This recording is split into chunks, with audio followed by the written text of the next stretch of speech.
আমি আজকেও বললাম যে এত গভীরে আপনি মাদ্রাসা নিলেন, লালবাগ মাদ্রাসার পরিচালনা, তারপরে রাজনীতি, কত ব্যস্ততা, এর মধ্যে এত ভিতরে আপনি মাদ্রাসা নিলেন।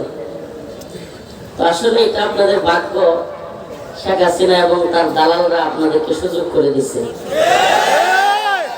এরা যদি শায়েখরে এত ধাক্কাধাক্কি না করতো আর বেচারারে কষ্ট না দিত, এদিকে হয়তো আইতো না।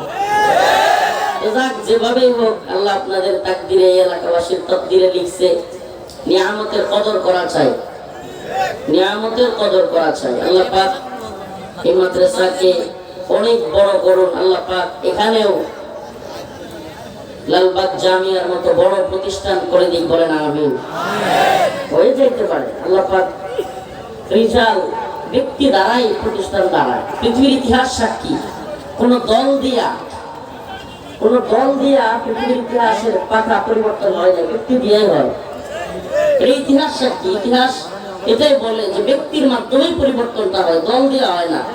কত দল, কত মত, হাসিনার কিছু করতে পারেনি, দলমত লাগে নাই, দলমত লাগে নাই, পুরাতন দাঁড়ায় গেছে, আলহামদুলিল্লাহ হয়ে গেছে। তো এতে করে যে জিনিসটা বোঝা যায় সেটা হলো রিজাল তৈরি করা দরকার, আমাদের ব্যক্তি তৈরি করা দরকার। ইসলামের রিজালের গুরুত্ব অনেক বেশি।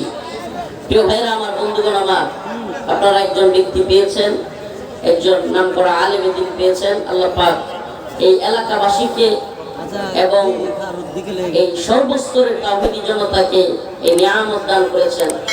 আল্লাহ পাক এই মাদ্রাসাকে কবুল করুক, বলেন আমিন। আমি আপনাদের সামনে যে আয়াত কারিমা তিলাওয়াত করেছি, আমি প্রায় জায়গায় চেষ্টা করতেছি একটা বিষয় এই জাতির মধ্যে ফুটায় তোলা। আলহামদুলিল্লাহ, যদিও অনেকটা ফুটে উঠেছে। চট্টগ্রামের আমাদের ভাই সাইফুল ইসলাম আলিফ তার শাহাদাতের মাধ্যমে অনেকটাই ফুটে উঠেছে, ক্লিয়ার হয়ে গেছে। এই জাতি এর আগে এত বেশি ভারতের বিরুদ্ধে কখনো ঐক্যবদ্ধ হয় নাই। চট্টগ্রামে অ্যাডভোকেট সাইফুল ইসলাম আলিফ ভাইয়ের শাহাদাতের পূর্বে এ জাতি কখনো এতটা ভারত বিরোধী বা হিন্দুত্ববাদের বিরুদ্ধে ঐক্যবদ্ধ হয় নাই। আলহামদুলিল্লাহ, আল্লাহর শুকরিয়া, সাইফুল ইসলাম আলিফ ভাইয়ের শাহাদাত আমাদের চোখগুলো খুলে দিছে। হাত ডাক এরা অনেক দিবে, এরা অনেক হাত ডাক দিবে, এটা বাস্তবতা। কিন্তু এদের হাত ডাক হলো অনেকটা বেলুনের মতো, ফটকা বেলুন আছে না, বড় বেলুন, বিরাট বড় বেলুন, কিন্তু একটা সুই দিয়া গুছা দিলে বেলুন শেষ। আপনারা দেখে থাকবেন, সাইফুল ইসলাম আলিফ ভাই যখন শহীদ হয় তার পূর্বেই হাজার হাজার মানুষ চিন্ময় দাসের প্রিজন ভ্যান আটকে দিচ্ছিল। চিন্ময় দাসের প্রিজন ভ্যান হাজার হাজার মানুষ আটকে দিচ্ছে, পুলিশের উপর হামলা করতেছে, সেনাবাহিনীর উপর গিয়ে আঘাত করতেছে। কিন্তু যখন সাইফুল ইসলাম আলিফ ভাইকে তারা দিনে দুপুরে কুপিয়ে শহীদ করে দিল, সাথে সাথে বীর চট্টলার মুসলমান, সারা দেশের মুসলমানরা গর্জে উঠল, বীর চট্টলাবাসীও গর্জে উঠল। 2 থেকে 3 দিন যেতে পারে নাই। এরপরে নিউজ কি, চিন্ময় দাসের উকিল পাওয়া যাচ্ছে না। 3 দিন পরে নিউজ কি, চিন্ময় দাসের উকিল পাওয়া যাচ্ছে না। মানে তার যে উকিল একজন থাকবে, মামলা লড়বে, এরকম উকিলই তার পক্ষে পাওয়া যাচ্ছে না। প্রিয় ভাইরা আমার, কি অবস্থা করলো, হাজার হাজার জনগণ চিন্ময় দাসের গাড়ি আটকে দিবে, প্রিজন ভ্যান থেকে তাকে জোর করে নিয়ে আসবে, পুলিশের উপর হামলা, সেনাবাহিনীর উপর হামলা, আর কি একটা এলাহি কাণ্ড। কিন্তু যখনই মুসলিম জনতা গর্জে উঠলো, বীর চট্টলার যুবকেরা গর্জে উঠলো, সাথে সাথে এদের বেলুনের ফটকা একেবারে ভ্রষ্ট হয়ে গেল। আসলে মুসলিমরা ব্যতীত অন্য যারাই আছে এদের অন্তর হলো মুর্দা, ইমানদারদের অন্তর হলো জিন্দা। মরা রাখি, নেত্রকোনার ভাষায় বলবো, মরা রাখি জেতার আল্লাহরে পারবো? হ্যাঁ, মরা রাখি জেতার আল্লাহরে পারবো? মৃতরা জিন্দাদের সাথে পারার কথা না। কিন্তু আমাদের দরকার কি ওই ফ্লোটা, ওই প্রথম যে স্ফুলিঙ্গটা বা ওই যে সুইটা নিয়ে কে যাবে, ওই সুই নিয়ে কে যাবে? আইদু লাহুম মাসতাতাতুম মিন কুওয়া ওয়া মিন রিবাতিল খাইল তুরহিবুনা বিহি আদুওয়াল্লাহি ওয়া আদুওয়াকুম। এদের অন্তরের ভিতরে কম্পন ধরানোর জন্য ওই সুই নিয়ে প্রথমে কে যাবে? আল্লাহ পাক বলেছেন তোমরা শক্তি অর্জন করো, কুওয়াত অর্জন করো।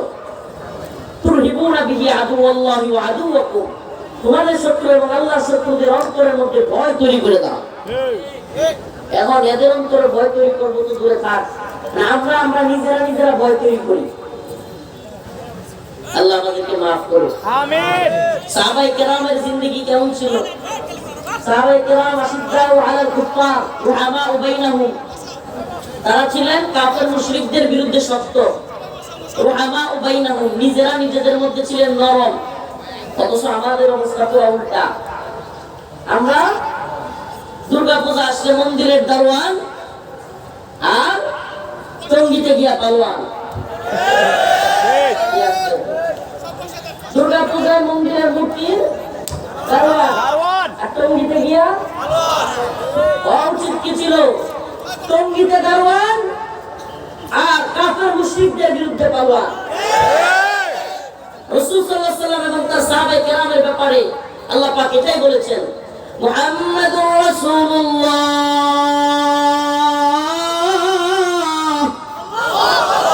ওয়াল্লাযীনা মা'হু আশিদ্দাউ আলাল কুফফার রুহামাউ বাইনাহুম। আল্লাহ রাসূল এবং তার সাহাবায়ে কেরাম ছিলেন, আল্লাহ পাক কোরআনে বলতেছেন যে তারা কাফের মুশরিকদের ব্যাপারে শক্ত, মুমিনের ব্যাপারে নরম।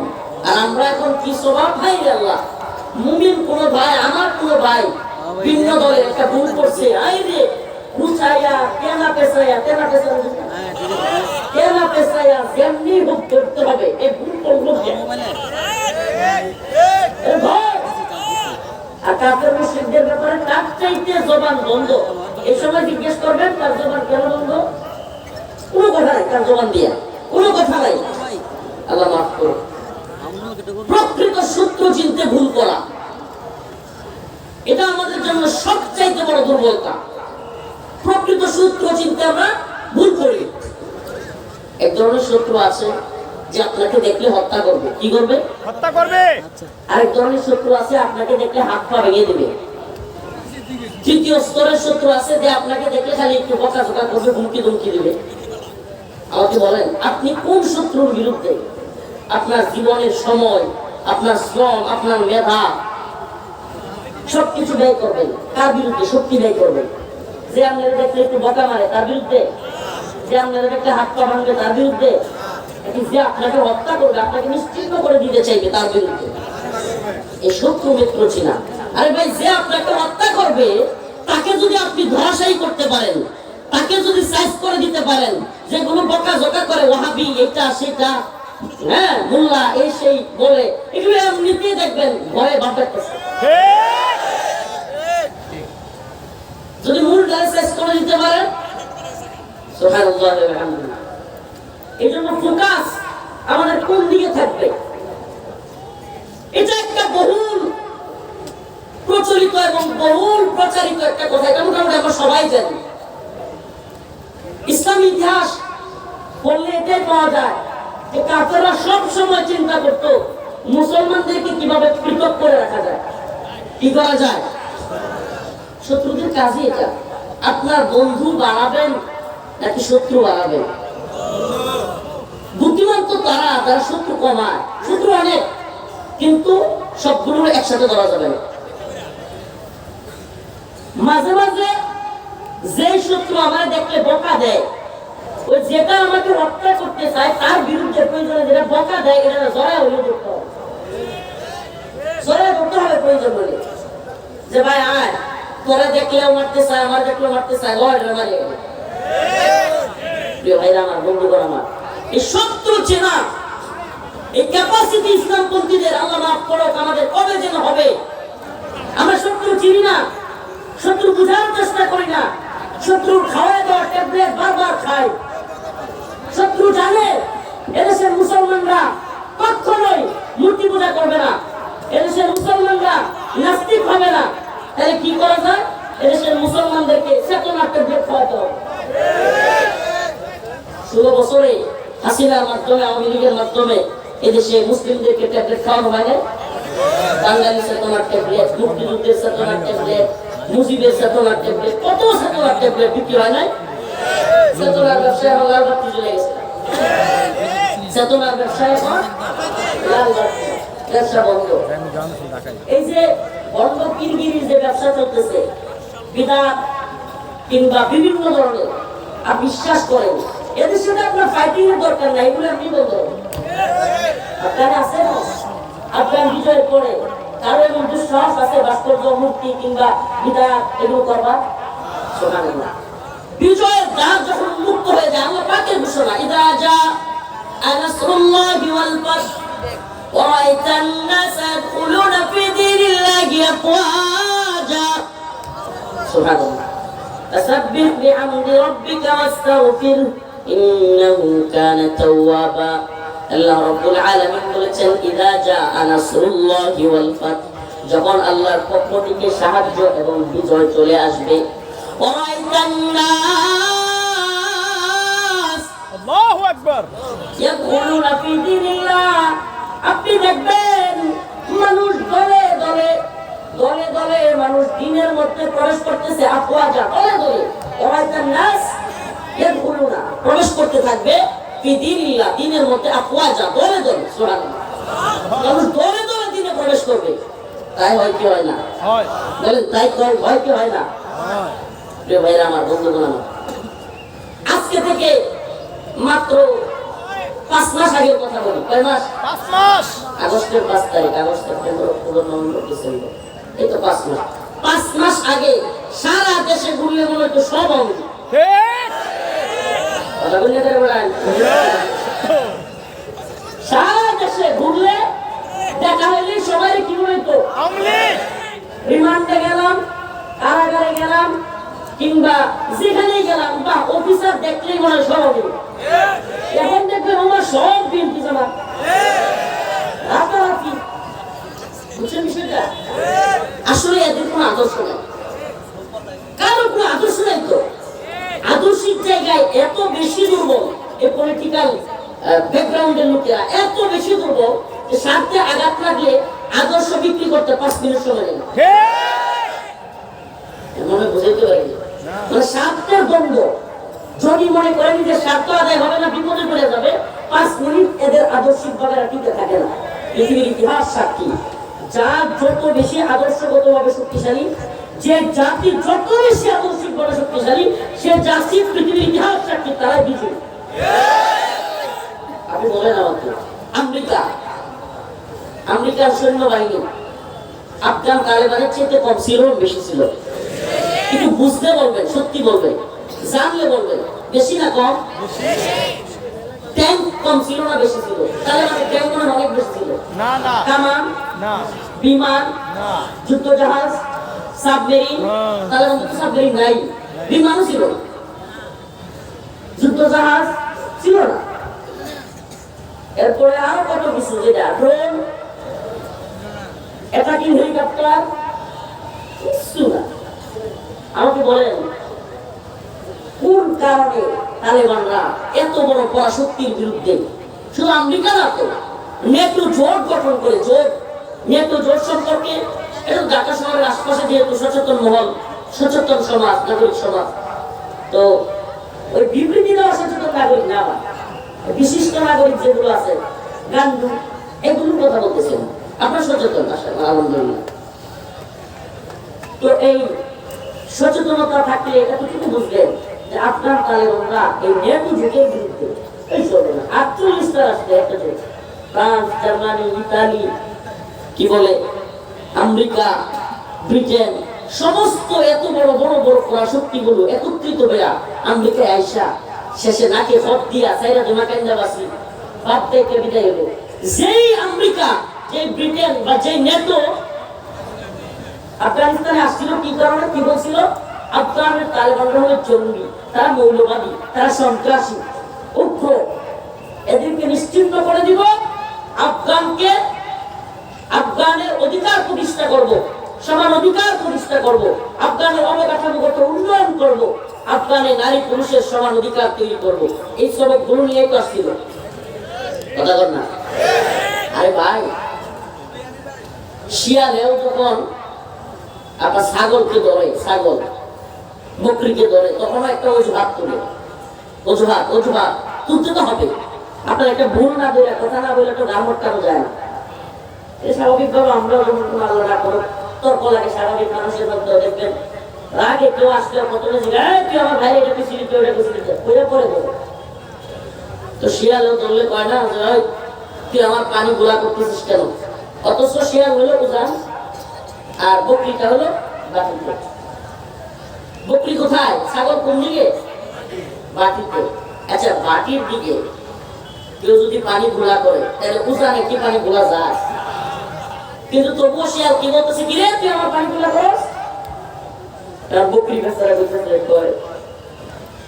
শিয়াল মামা আমি তো পানি গোলা করি না, আপনি তো আমার পানি গোলা করতেছেন।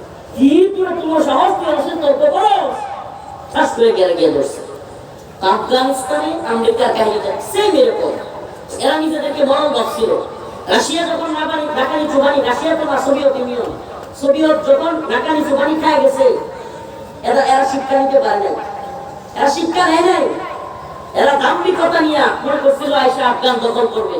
এরা জানে না ভারতবর্ষ 200 বছর ইংরেজরা শাসন করছে, কিন্তু আফগানের এই পাঠান মুল্লারা জীবনে কারো দ্বারা শাসিত হয়নি, জীবনে কারো শাসন মানে নেই। এরা এমন এক জাতি। আমি যে কথার কারণে বলতেছিলাম, এটা হলো আদর্শিক। এই বিজয় কিসের? আদর্শিক বিজয়। এটা খুব কঠিন বিষয়। আদর্শিক 10টা মানুষ পুরো পৃথিবীর মানুষকে বলা দিতে পারেনি। আমি আমার কথাটা বুঝাতে পারতেছি না। আদর্শিক 10টা মানুষ। আপনি আদর্শিক দল, আওয়ামী লীগের লোক 4 দিন পর ছুটে যেতে পারে, বিএনপির লোক 5 দিন পর ছুটে যেতে পারে, রাজনীতিতে জামাত 5 টা লোক ছুটবে না। আদর্শিক জামাত, আদর্শিক যে জায়গাটা ছুটতে চাইবে না। ইসলাম থেকে 5টা মানুষ কখনো ছুটবে না। ধর্মের দিক থেকে দেখেন, হিন্দু ধর্মের লোক ছুটতে পারে, খ্রিস্টান ধর্মের লোক ছুটে যেতে পারে, ইহুদি ধর্মের লোক ছুটে যেতে পারে, কিন্তু ইসলামপন্থীরা ছুটে যাচ্ছে, চলে যাচ্ছে, এটা তো দেখবেন না। এটা আদর্শিক। আদর্শিক ফাইটিংটা এমন একটা বিষয় যে আদর্শের জায়গায় যে যত বেশি শক্তিশালী সে তত বেশি। আদর্শ এমন এক বিষয়, যদি ড্রাইভারের আদর্শ ওই মালিকের আদর্শের চাইতে শক্ত হয়, কিছুদিন পর ওই মালিক ড্রাইভারের আদর্শ গ্রহণ করতে বাধ্য। বাড়িওয়ালা, বিশাল বড় বাড়িওয়ালা কিংবা অনেক বড় ফ্যাক্টরির মালিক, সে আদর্শ বিচ্ছিত, কিন্তু একজন সাধারণ শ্রমিক আদর্শিক। একদিন না একদিন ওই মালিক তার আদর্শ ছেড়ে তার শ্রমিকের আদর্শ ধরতে বাধ্য হবে। এটা বাস্তবতা। এজন্য প্রিয় মুসলিম ভাইরা আমার, আমি যে কথাটা বলবার জন্য এতক্ষণ এতগুলো কথা বললাম, মুসলমানদের আদর্শিক শক্তি এত মজবুত, সুবহানাল্লাহ বলে আমি এটা ফিতরা। এটা ফিতরা আল্লাহর পক্ষ থেকে দেয়, এটা এত সহজ না। এটা যে এতক্ষণ যত কথা বললাম, রাজনৈতিক কথা হোক কিংবা মেন্টালি কোন বুঝ হোক, এগুলোর একটাও ওইটার কাছে টিকবে না। সেটা কি ফিতরা? আল্লাহর পক্ষ থেকে, আল্লাহ পাকের পক্ষ থেকে মানুষের ভিতরে ঈমানের প্রতি, আল্লাহর প্রতি, ইসলামের প্রতি জোর তৈরি করে দেওয়া। সুবহানাল্লাহ। জোর কে তৈরি করে দিয়েছে? যে আল্লাহ জোর তৈরি করে দিয়েছে, সে আল্লাহর পক্ষে যারা লড়বে, এই আল্লাহর পক্ষে যারা যুদ্ধ করবে, দ্বীন ঈমানের পক্ষে যারা যুদ্ধ করবে, তারা কি বাতিল কাফের মুশরিকদের বিরুদ্ধে পরাজিত হবে? হ্যাঁ, কখনো পরাজিত হবে না। এজন্য আফগান জাতি পরাজিত হয় নাই। যুগের পর যুগ আফগানে 2001 সালে হামলা করার দিন যে ছেলেটা জন্ম নিয়েছে, এই ছেলেটাও যুদ্ধ দেখতে দেখতে যুবক হয়ে গেছে। আফগানে 2001 সালে যেদিন হামলা করছে আফগানে, সেই দিন জন্ম নেওয়া শিশুটাও যুদ্ধ দেখতে দেখতে তার বয়স কত? 20 বছর, 21 বছর চলে। সুবহানাল্লাহ। আপনি কি চিন্তা করতে পারেন 21 বছর যে ছেলেটা দেখছে বোমা, 21 বছর যে ছেলেটা দেখছে গুলি, 21 বছর যে ছেলেটা দেখছে তার সামনে সামনে মানুষ মারা যাচ্ছে, এই ছেলেটা মানসিক ভাবে কত শক্ত হয়েছে? আমরা বললাম না একটু লোককে দিলো বাবা গো, লোকটাকে ঠেকেছে গা, মাও কান্দে বাপেও কান্দে। এই জাতিনি করব বিজয়। আমার কথাগুলো বুঝবার চেষ্টা করেন প্রিয় মেয়েরা আমার। বিজয়ী জাতি হতে হলে, আদর্শিকভাবে বিজয়ী হতে হবে, বিজয়ী জাতি হতে হলে তামান্না রাখতে হবে, বিজয়ী জাতি হতে হলে পরবর্তী প্রজন্মের জন্য জায়গা তৈরি করে দিতে হবে, পরবর্তী প্রজন্মকে শিক্ষা দিতে হবে। দালালি নয়, বাটপারি নয়, চামচামি নয়, আদর্শিক হতে হবে। ছোট বাচ্চাকে শিক্ষা দিতে হবে জি ভাই, জি হুজুর, জি আব্বার টাইম নাই। আদর্শিকভাবে বিজয়ী হতে হলে পুরো পৃথিবীর সমস্ত তাগুতি শক্তিকে, জালিমি শক্তিকে, পুরো সিস্টেমকে ভেঙে চুরে ইসলামকে বিজয়ী করতে হলে আগামী প্রজন্মকে সেভাবে তৈরি করতে হবে।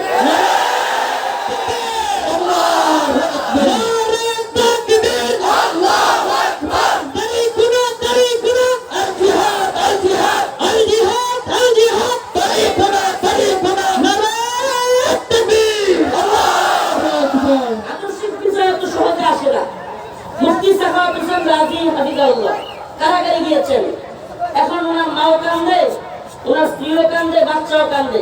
কান্নার ঠেলায় ওনার মানসিকতা দুর্বল হয়ে যায়। রফিকুল ইসলাম মাদানী, ওনার মাও কান্দে। আমি জানি না হুজুরের মা বা হুজুরের আহলিয়া কাঁদছে কিনা, কিন্তু আমি উদাহরণটা দেওয়ার জন্য বলছি, আল্লাহ মাফ করুন। হুজুর আবার বলবে যে কি, আমার মা কি পরিমাণে কান্না করতে, শেষ করে চশমা, এমন অবস্থা কাঁদতে কাঁদতে চোখের নিচে পানি ফেলা দিচ্ছে, চশমা ইউজ করতে হয়েছে। এমন আমার পরিবার সবাই, আমি কথাগুলো কেন বলছি শুনেন, আদর্শিক বিজয় আসার জন্য বাকির নিচে অন্ধকার থাকতে হবে।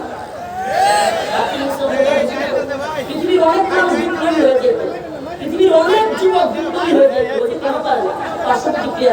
সেটা কেন পারে না? কারণ বাকির নিচে অন্ধকার, তার আশপাশ কঠিন পদে তার চাইতে হবে।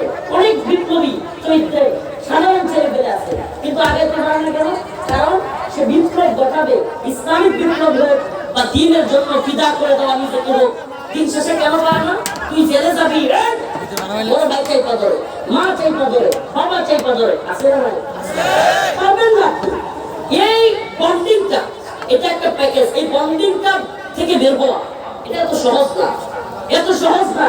যে বন্ডিংটা আপনি ওভারটেক করবেন, আমি বলছি মোদি আসতে বাংলাদেশে আন্দোলন করবো, কে করলো না দেখবার টাইম নাই, বন্ডিং আমি ভেঙে দেবো, আমাকে কে কি বলো আমি মানি না। চারিত্রিক এই গুণাবলীটা অনেকের মধ্যে আছে, কিন্তু পারবে না কেন? আশপাশ কঠিন করে তুলবে। আশপাশ কঠিন করলেও বিপ্লবের জন্য, দিন বিজয়ের জন্য প্রয়োজনে সবকিছু ওভারটেক করতে হবে। শুধু একটা জায়গায় দেখতে হবে যে আমার আল্লাহর সাথে মুআমালাটা আমার ক্লিয়ার কিনা। পৃথিবী কি বললো না বললো এগুলো দেখে আগাইতে পারবেন না। এই পৃথিবী কি বললো না বললো এগুলো দেখে আপনি আগাইতে পারবেন না।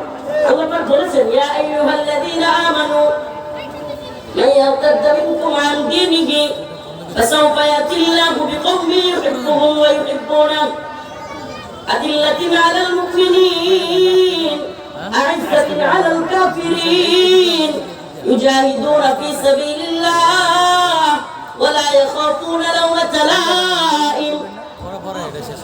আল্লাহ রাব্বুল আলামিন বলেন, যদি এই দিন থেকে তোমরা মুখ ফিরে নাও, সমস্যা নেই। যদি কোনো পিশাব, কোনো বড় সাহেব, বড় কোনো বক্তা, বড় কোনো মুফতি নিজের মনে করে যে ইসলামের কাছে লিস্ট দেওয়া হয়েছে, কোনো উপদেষ্টা না, ইসলাম কারোর কাছে লিস্ট দেওয়া হয়নি। আল্লাহ বলছেন তোমরা সবাই যদি মুখ ফিরে নাও, এটা আমার কোনো আফসোস নেই। ফাসাউফা ইয়াতিল্লাহু বিকওম, আমি আরেক জাতিকে তৈরি করে ফেলবো। সুবহানাল্লাহ। আল্লাহ বলেন তারা তোমাদের মতো হবে না। তারা কেমন হবে? যাদেরকে আমি ভালোবাসবো তারা আমাকে ভালোবাসবে। সুবহানাল্লাহ। আদিল্লাতিন আলাল মুমিনিন, তারা মুমিনদের ব্যাপারে হবে নরম, টঙ্গিতে গিয়ে কি হবে? তারা নরম। আইসাতিন আলাল কাফিরিন, ভারতের বিরুদ্ধে হবে তারা গরম, শক্ত। ভারতের বিরুদ্ধে তারা শক্ত না নরম? এটা আল্লাহর কথা। ইউজাহিদুনা ফি সাবিলিল্লাহ, আল্লাহ রাব্বুল আলামিন বলেন আমি তাদেরকে ভালোবাসবো, তারা আমাকে ভালোবাসবে। 2 3 নাম্বার, আইসাতিন আলাল মুমিনিন, মুমিনদের ব্যাপারে নরম। আদিল্লাতিন আলাল মুমিনিন আইসাতিন আলাল কাফিরিন, কাফিরদের ব্যাপারে শক্ত।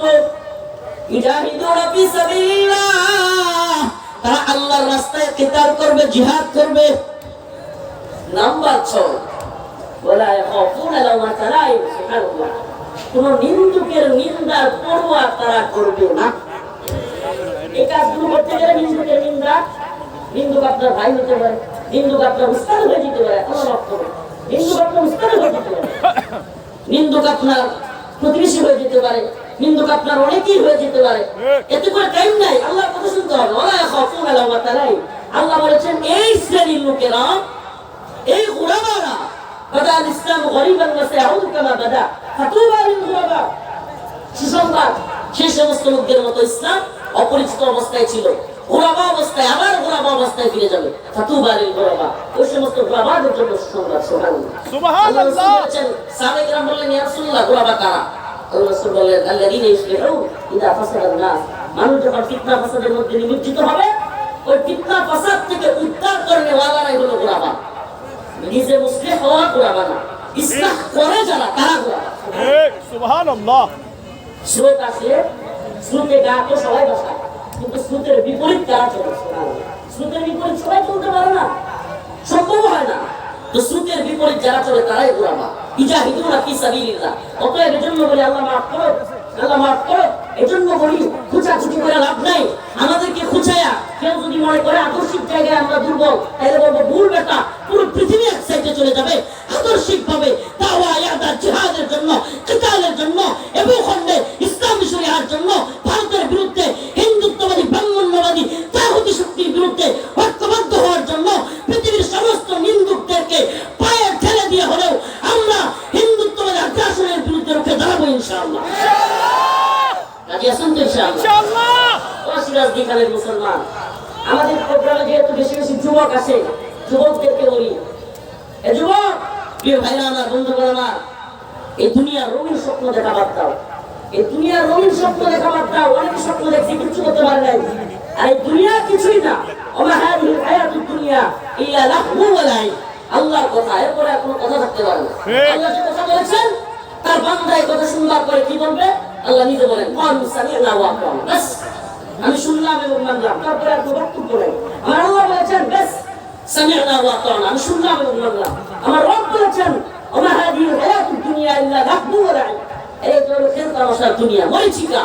এই মরিচিকার পিছনে না ছুটে আসো দাওয়াতের জিহাদের পথে, কিতালের পথে, এবং খণ্ডেও আফগানের মতো, সিরিয়ার মতো ইনশাআল্লাহ সুম্মা ইনশাআল্লাহ মুসলমানদের বিজয় আসবে।